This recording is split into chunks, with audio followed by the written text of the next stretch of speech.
Hello and welcome to the Hash for Thursday, May 20th. I am Zack Seward. I am joined by the wonderful Naomi Brockwell, Danny Nelson, Will Foxley, and Jen Sanasie. We are going to talk about crypto news and culture today, and we're going to start with Naomi and some activity in DC. Naomi, lead us off. Absolutely. So Senator Sherrod Brown, a Democrat from Ohio, said, and also the chairman of the Senate Banking Committee, told acting comptroller Michael Seward, and I never know how to pronounce that, Seward, right? Shu with a sh, that he's concerned about the Office of the Comptroller of the Currency granting national trust charters to financial and non-financial companies. So he particularly pointed to three companies that have secured these in the past. They include Paxos, Protego, and Anchorage, and he's asking that Shu reassess these conditional trust charters. So his reasoning for this, he says that, Paxos is referring to itself as cutting-edge technology with bank-level oversight, and a firm that cannot meet the rigorous requirements applicable to other banks should not be allowed to present itself to the public as a bank. I have a lot of thoughts about this, if we also want to talk about how trustworthy banks themselves actually are. But I'll throw this to the group. And how bearish, bullish do you think that this is? Are all of the wonderful things that Brian Brooks, previous acting comptroller, did, are they all going to be overturned? Zack, I'm going to throw this to you first.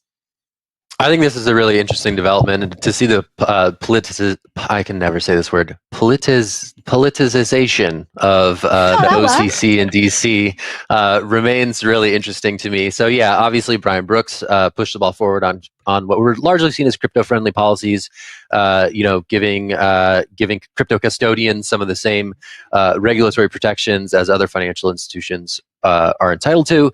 And now that he's gone, and now that his predecessor has come in, I think they're taking a much more sort of cautious approach to what crypto can and should be in the U.S. banking context. So the fact that we're seeing more conversation around this is really interesting to me. The fact that Sherrod Brown is taking this stance and singling out some of these companies that have been issued these conditional charters is really interesting, and I don't think this issue is going to go away anytime soon. It's another one of those pieces of the story where like a comprehensive crypto policy would really help.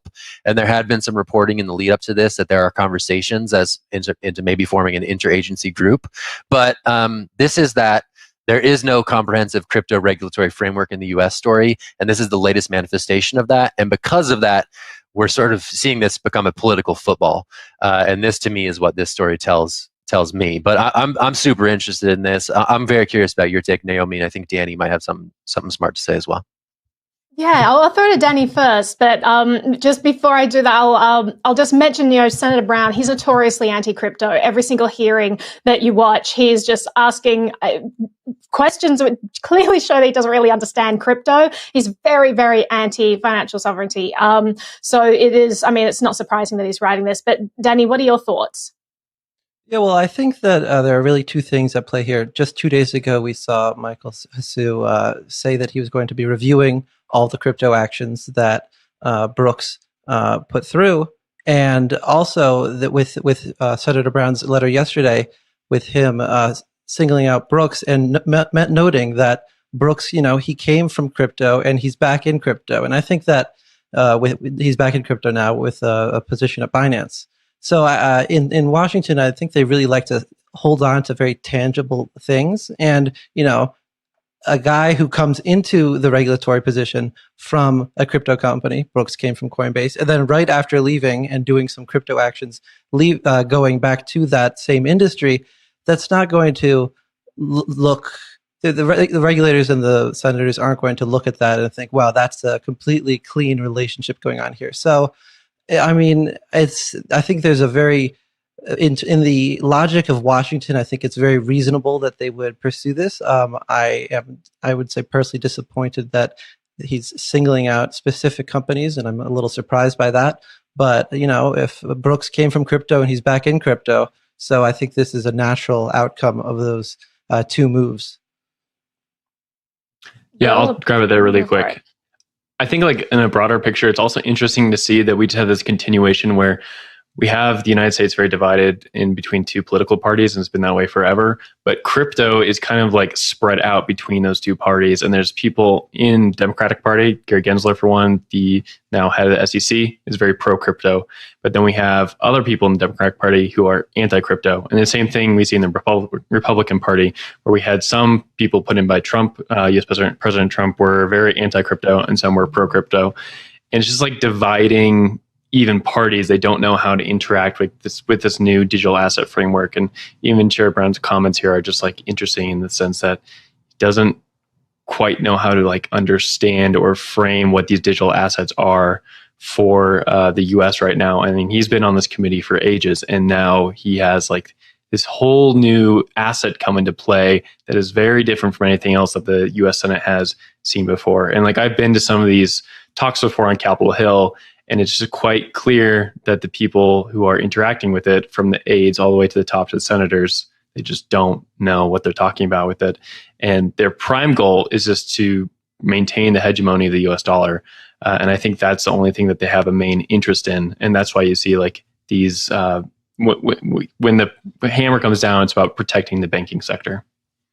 Yeah, just to wrap up, I do want to mention that what Paxos said is correct. They do have bank level oversight. They're held to the same standards as these banks. And I think we need to get away from this idea that just because something has the government's stamp of approval, that it's somehow trustworthy. We saw in the 2008 crisis with all the shenanigans going on that that's just not true. You had these, banks with a lot of oversight doing a lot of dodgy things. So I just think we need to get away from that pedestal mentality of, oh, they've given it check mark of approval, therefore it's good. People should be doing their own research always in these things, not be relying on the government. But let's change track here. We're going to go to Zack. Let's talk about all the fun things going on right now. Okay, let's talk about this lovely piece by our colleague Jeff Wilzer, who filed a piece today called "Is Crypto Miami for Real?" Really nice piece. If you can check it out, it's on CoinDesk.com today. Just a nice sort of human telling of the momentum behind the Bitcoin and cryptocurrency communities in Miami, Florida. Looks at some of some of the recent pronouncements from the mayor as being one of the things that's going on there. Just some sort of grassroots momentum around people embracing some of these assets. And I think, the headline of the piece is apt. Is this for real, right? We've seen a ton of, municipalities, countries, cities try to sort of take the crypto mantle and put it on its back. Everything from Zug in Switzerland to Puerto Rico in the Caribbean. I'm really curious as to why, folks on this panel think that Miami is ascendant in the Bitcoin community and why people continue to be captivated by what this place has to offer to this industry. I guess I'll throw this to Will to start. I mean, why the momentum around Miami? I mean, is it as simple as a laser-eyed mayor making some bullish tweets, or is there something else that is going on that is really driving this behind the scenes? I think my guess is as good as yours. I'm interested to see what Bitcoin Miami is like. It's a big gathering going down in Miami in 2 weeks. And I think I'll get some insights from just visiting the place. But I know from some friends and coworkers who have moved to Miami even that there's just a lot of meme strength around Miami right now. And there's a lot of energy around that. And I think it comes also out of just COVID and the COVID crisis. People were scattered all over the place. They were traveling, got stuck places, or living with family and friends. And then there was no workplace to return to. So everyone kind of culminated on one spot that was warm and easy to work East Coast hours. So I think that's probably the simplistic reason for why Miami is the place. I'm also interested to see, maybe it's just the Cuban coffee or something. Give it to you, Naomi. Yeah, we will be down there to experience this firsthand. Both you, Will, Danny, and Zack will be in Miami for Bitcoin 2021 in early Naomi June. And I not invited? So watch out. Yeah, Jen, you getting FOMO right now? Come on down. You can get you are welcome. You guys want a FOMO buy? You want a FOMO buy into Bitcoin 2021 with us right now? Because we can make it happen. Yeah, anyway, I don't know. We'll see. Jen, I'm going to throw to you first, and I'll give my thoughts.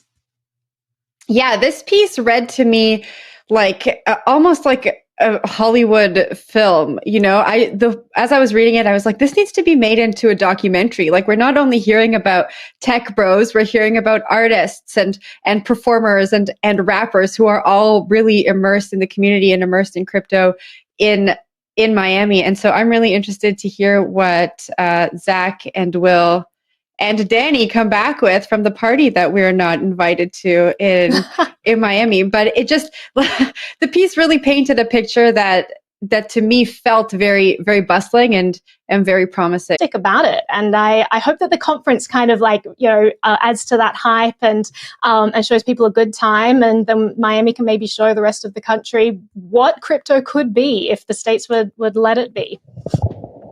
Cool. Well, we'll let you know. It could be a disaster like Consensus 2018. Also, a really good piece by our colleague Daniel Kuhn on the site about a look back to the craziness that was Consensus 2018. Naomi knows it all too well. We're going to take a break, but after we get back from the break, we're going to talk about some cute bunnies and some not so cute things. Pancake bunny DeFi attack. After the break, stick with us. Thanks. We are witnessing the greatest paradigm shift in finance in modern history. Join thousands of newsmakers and influencers talking the future of money at Consensus by CoinDesk. A live virtual experience of leaders, changemakers, virtual reality meetups, keynotes from Ray Dalio, Gary Vaynerchuk, and much more. Get an up-close look at the boom in crypto, the surge of institutional investment in Bitcoin, NFT mania, the breakneck innovation in decentralized finance, and the coming disruption from central bank digital currencies. Join us May 24th to May 27th for Consensus by CoinDesk.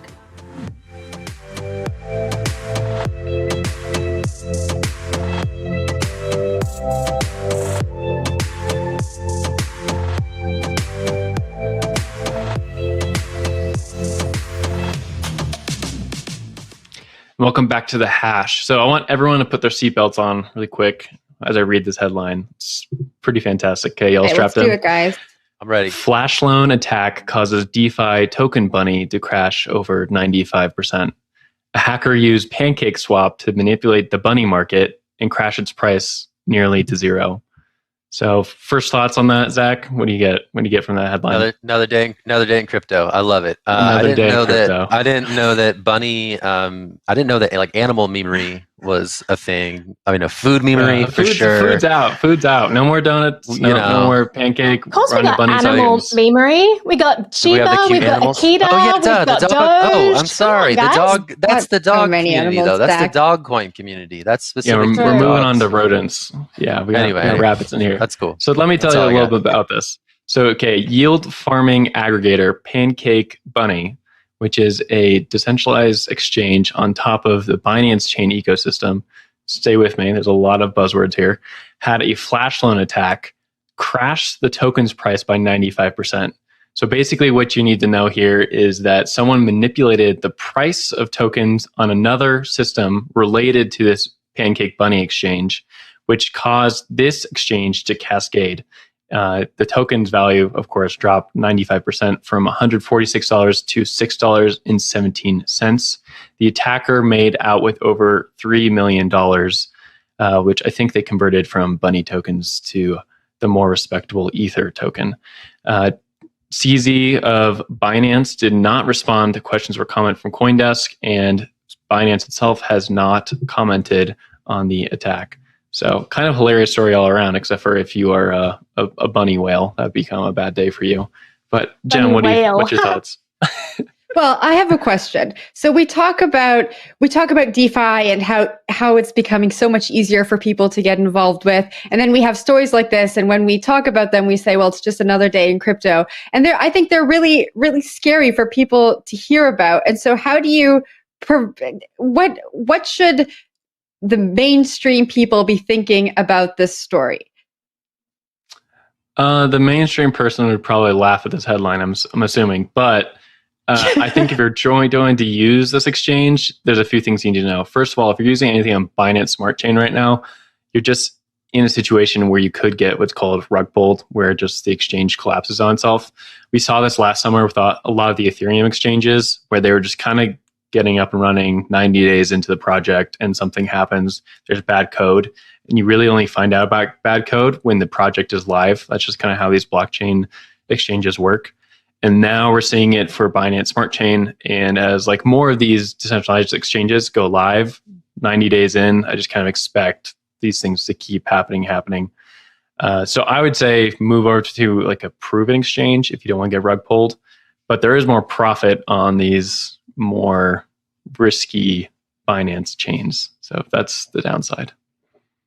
And it gets addictive too. You know, you stake something on some weird ass esoteric chain and you're like, whoa, the returns on this are incredible. And especially if like we're worried about our money kind of disappearing from inflation, people are like, all right, well, I'm going to do whatever I can. I'm going to pump it. And then, you know, it's incredibly risky to do this. So people do need to keep that in mind and not just be tempted by, well, I should put even more in because I'm just getting such great returns. I have a lot of friends who are just kind of all in on this DeFi world and just, they're constantly telling me about their latest, you know, thing that they've found, you know, where I'm getting 37% return a day, or, you know, it's something ridiculous. And you're like, well, how much money did you put in? And sometimes like, I don't want to know the answer because as you said, Will, you know, there are a lot of exploits in these things. You are trusting code and code generally is filled with bugs. So just be careful out there and make sure that you're assessing the situation accurately and not kind of getting swayed by all the promises of big money. But Zack, I saw your hand go up. Yeah, it's really hard to assess smart contract risk, but it's something that's definitely in the space. I mean, we saw this with a bunch of projects, right? Like Cream token, like OUSD, like there's a long laundry list of projects that have been hit with some exploit along the way. Usually the teams are sort of able to make users whole in some capacity with a little bit of luck, but oftentimes that's not the case and you're just simply wrecked. So, you know, I think like for new users, the sad reality is that these costs are the tuition of learning the school of hard knocks in the crypto world. And it really does sort of like lend credence to the do your own research mantra that you hear like, you know, longtime crypto people say over and over again. And that's, it's really, I mean, it's just really hard to know like which project is next, but you know, like Will said, I mean, like these things are famously test in prod, right? Test in production. So bugs emerge. Composability is such that some bugs are the same and replicated unknowingly across multiple projects. And that's why you see this sort of waterfall of attacks. I guess Will was on the exploit beat for a minute, so I trust his 90-day time window. But I'll throw this back to Naomi. I saw your hand up. It's really interesting to watch. Yeah, just to wrap up, I want to reiterate what Will said. Like Pancake Swap, Bunny, Doge, like DeFi is so fun and I love it. Like it's just, you never see these names come up at like JP Morgan or Wells Fargo. Like they're so stuffy. Yet you have all this innovation and fun and enjoyability and innovative products in DeFi. Like it's pretty exciting. But let's change track. I gotta just shout out Australian Safe Shepherd. There was a profile in Bloomberg of all places today of an AskCoin millionaire, which is another BSC project. So just to show the crazy environment in which we exist. All right, Danny, over to you. Freaking joy to all of us. On that inglorious note, we're going to head on over to Eco. Oh, I absolutely can't top that story, but I'm going to try. So over at Eco, so Eco's a fintech that has a crypto backend. They don't really talk about it much, but they raised $26 million in March, and today it was revealed that P. Diddy and a whole bunch of other celebrities and athletes had participated in that raise. So, you know, I mean, you've got a lot of pop in the headline from the A-listers here, but I think what's really cool is the reason why they joined in. It's not because they were wooed by Eco, which is not that you kind of, I don't know, we're going to hear from Zack in a second a bit more about how Eco works, but they've got a USDC lending backend, and that's how they kind of make their money, but they don't really talk about that to the consumers. And that crossover of crypto and just more normal finance was a really big driver in getting these celebrities on board. So I know Zack had a lovely experience trying to join the platform. Can you give us any more insight on how that worked? I did. I got a little bit of onboarding juice in trying to use this thing, and it was interesting to hear them talk about the ways that they're sort of, again, like Danny said, sort of putting the crypto stuff on the back end and instead offering a product that is firmly placed in sort of like financial empowerment, right? It's not like crazy DeFi yields. There's no yield farming scheme here, but there are yields that are far more attractive than like your average savings account can provide in terms of interest. So, you know, we're talking like, I don't know, 2.5% yield on your savings that you keep in this app. So it's interesting to see these sort of crypto, like traditional fintech mashup happening here, and the fact that it's like attracting big name splashy investors is also quite interesting, and just sort of speaks to this moment where everyone's trying to get in. I mean, I think, Danny, you were right to highlight the fact that, Nas made a lot of money when Coinbase went public, and I think a lot of people, with excess capital who are investing in these companies are starting to think, okay, what might the next thing, what's the next thing? And if this is sort of a crypto powered banking alternative, I don't know, maybe there's some future for that makes sense for a wide swath of fintech users. So it was interesting to see this. And it's interesting to see this model of, again, syncing the crypto stuff to the back end, putting the marginally better interest stuff on the front, and seeing if it clicks for an increasingly tech savvy audience of users. That's my takeaway on this one. And it's really interesting in speaking with all these different projects that I talk to a lot of startup founders, as Zack forces me to. But oftentimes I see this interplay between, do we play up the crypto angle and say, okay, well, we need to educate newcomers on how DeFi and all this kind of crazy stuff, how bunny swap, that stuff works even. And then you get eco, and eco is all about, letting the crypto aspect work in the back end, but not burdening its users with all that information, thinking, well, this is the way that we're going to make it big. So I'd love to hear, I know Naomi's got a lot of opinionated thoughts. What do you think? Should the startups be burying the crypto? Oh, absolutely. There's no tax angle here, but should the startups be burying the crypto lead, or should they be? Naomi turn this to rail against the government? I'm sure I can do that. Sure. Let me see what I can do here. No, I think this is really exciting. I think that's going to be the future of crypto. Is you have all the crypto stuff going on in the background. I mean, we don't understand really. Most people don't understand how their email works, but they still use it. And all these protocols are going on in the background. Every time the computer tells us the time, that's a completely different protocol. No one knows how that works as well, but we just enjoy the benefits of it. I think we're going to have a lot of products that are starting to investigate how crypto can be used in the background and make their products better, and users don't even have to worry about it. So all the years that we've spent so far trying to educate people about what is the blockchain, how does mining work, what is all of this stuff, this distributed consensus, at the end of the day, I don't think it's going to be that important for people to understand, because they're going to be using these products anyway. And I think that's super exciting. And again, to throw in the government angle there, I would say that all this innovation is happening because we're dealing with, private money, we're dealing with alternatives, and it's not a monopoly on finance like we've had for a really long time, where we just haven't had innovation. And now we're seeing a boom, and it's incredibly exciting. Got it in. Yeah, I'm still looking for that tax angle though. So Jen, what do you think of all this?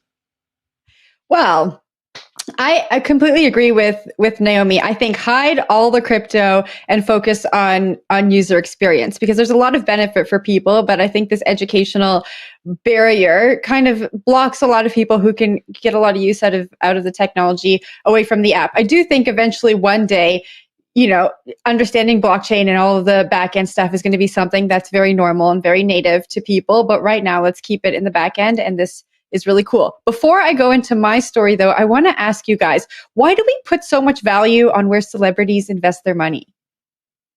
Because we've see how fresh you looked in that photo? That. I found that photo. It was such a good photo. It's a great photo. It's stars, man. Celebrities, dude. Come on. Yeah. You can't deny the star appeal. People love celebrities. It's kind of strange, but they fetishize them. They hold them up on a pedestal. Yeah. They take them as experts in all kinds of fields. Really? I spend most of the time looking up lyrics. Except for Taylor Swift, though, right? I mean, Taylor Swift. Yeah, not Taylor Swift. This thing is Taylor. Taylor. Bring her on. Taylor. All right. Come on. All right, Jen, take it away. All right. So Dapper Labs has led a $1.14 million seed round for the startup called Tibbles. So if you haven't put two and two together, Tibbles comes from the word collectibles, because this is a story, of course, about NFTs. So the marketplace will center around pop culture and entertainment brands, especially geek culture. And so I need someone on the panel to tell me, what is geek culture? Because when I hear pop culture and then I hear geek culture, the two don't kind of coincide for me. Let us know.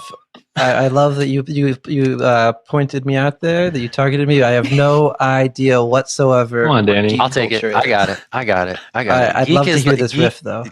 Geek culture is like Danny the softening of like nerd culture. So like geek culture is like comic books and like, Magic the Gathering and like cool stuff like that. So quirky creative pursuits that are proudly geeky and that people can get behind, and all in the name of good fun. That's what geek culture is.